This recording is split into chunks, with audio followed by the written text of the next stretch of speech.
Something tells me a whole lot of people are about to die. Suicide Squad was one of the most anticipated movies of all time, and when fans finally got to see it, their opinions were very divided. Some people were mad about the lack of the Joker. Blah, blah, blah. Others were thrilled with Margot Robbie's Harley Quinn and Will Smith's Deadshot, and some people just didn't know what to think. Regardless of where you stand, Suicide Squad's marketing team made sure that people knew about some of the crazy stuff that was happening during its production. We've compiled a list of some of the most interesting tidbits in our list of 10 Suicide Squad behind-the-scenes secrets you should know about. Enjoy the video and be sure to subscribe to our channel for more great Screen Rant videos every day. Come on, let's go! Harley and Joker scenes. Suicide Squad was met with very divisive reviews, but one thing that pretty much everyone seemed to agree on was that Margot Robbie was awesome in the role of Harley Quinn. Before the release of the film, Robbie actually revealed she and Jared Leto did not rehearse prior to filming their scenes, and that all of her reactions to his insanity were genuine. This was a decision made by Robbie and director David Ayer, as they felt it would add a level of danger and unpredictability to the Joker and Harley relationship. It seemed to have worked well, as people were hungry for more Joker and, of course, more Harley. Croc story. Suicide Squad had a very big cast to deal with and introduce, and they did a pretty thorough job of providing backstories for all the main squad members. Unfortunately, many of Killer Croc's backstory scenes were removed from the final cut, including scenes depicting his entire life as a social outcast due to his physical appearance. These scenes also would have shown Croc crossing paths with Batman while he worked for various crime bosses in Gotham. One interesting scene would have even shown Croc as a sculptor, but it didn't make it into the final cut. The final film only gave us a small window into Croc, which is too bad because it seems like he's one interesting dude. If you weren't so crazy. Joker laugh. Most of the time, if you're lucky enough to see a professional actor in the streets, you want to go say hi and maybe even get a photo. This probably would not have been the case if you had bumped into Jared Leto while he was getting into character in the streets of New York City and Toronto. Leto reportedly was working on his Joker laugh and was walking the streets testing out different types of laughs, while studying which style made people the most uncomfortable. Joker casting.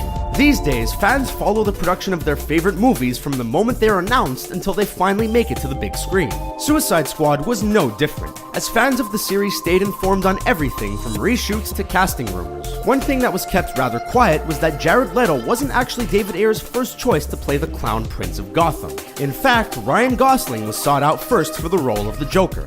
It was reported that he turned down the role because he didn't want to sign on to a multi-movie contract. Jared Leto ended up in the role, and the rest is history.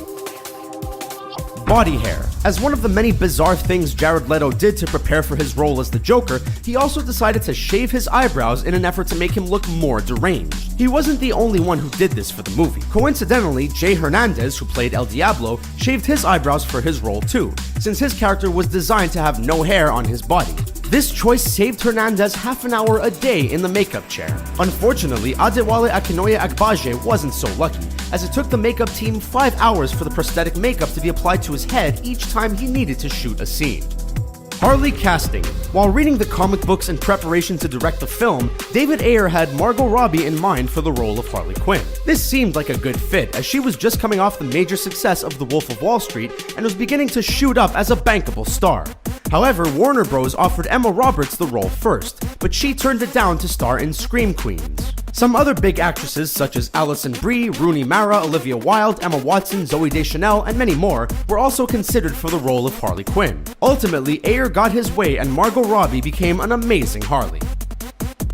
Enchantress prep. Cara Delevingne has had a very successful modeling career, and she's only lately started transitioning into more of an actor. David Ayer is known for taking risks with his movies, and he actually cast Cara Delevingne before there was an actual script for Suicide Squad. It was reported that Ayer asked her to prepare for her role as Enchantress by stripping naked in the woods, preferably underneath a full moon, and walking around in the dirt. She obliged, in the privacy of her sister's country home, and Ayer felt that she was right for the role. We aren't sure if this is super creepy or genius directing. We'll let you decide. Squad tattoos.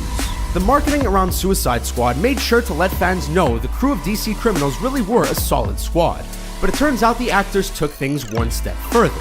During the production of the film, the majority of the cast decided to get the word squad, spelled SKWAD, tattooed on them as a gesture of solidarity. While most of them got it professionally done, some opted to let stars Margot Robbie and Will Smith actually give them their tats. While method acting is intense, it seems pretty tame compared to permanently marking your body for a role like the Suicide Squad did. Footage leak. Back in 2015, the first footage of Suicide Squad was shown in a teaser trailer during the Warner Bros. Panel at San Diego Comic-Con. The trailer was meant to be a glorified sizzle reel, just showing off some of the best stuff they'd shot so far, and Warner Bros. Had no intention of releasing this teaser to the public. Unfortunately, a low-quality version was filmed on someone's phone and surfaced online. This put Warner Bros. In a very tough spot, and they felt obligated to release the footage in HD and call it their first official trailer. With how Suicide Squad turned out, maybe this leak was the first indication that trouble was brewing. Leto on set. By this point, it's pretty common knowledge that Jared Leto got up to some pretty crazy stuff while getting in character for his role as the Joker. Anyone who was on set with Leto was happy to tell the press how uncomfortable he made everyone feel, and how he refused to break character between scenes. Will Smith has even stated that he feels like he has never truly met the real Jared Leto. Leto also famously sent his castmates some pretty unorthodox gifts, such as a dead hog, used condoms, creepy poems, and a ton more. This all seems like a lot of work to get into character, but Leto is an Academy Award winner, so we'll have to trust him. So there's our list of 10 behind-the-scenes Suicide Squad facts that you need to know. What did you think of the movie? Are you excited to see a Suicide Squad sequel? Let us know in the comments section below, and be sure to subscribe to our channel for more fun videos like this one.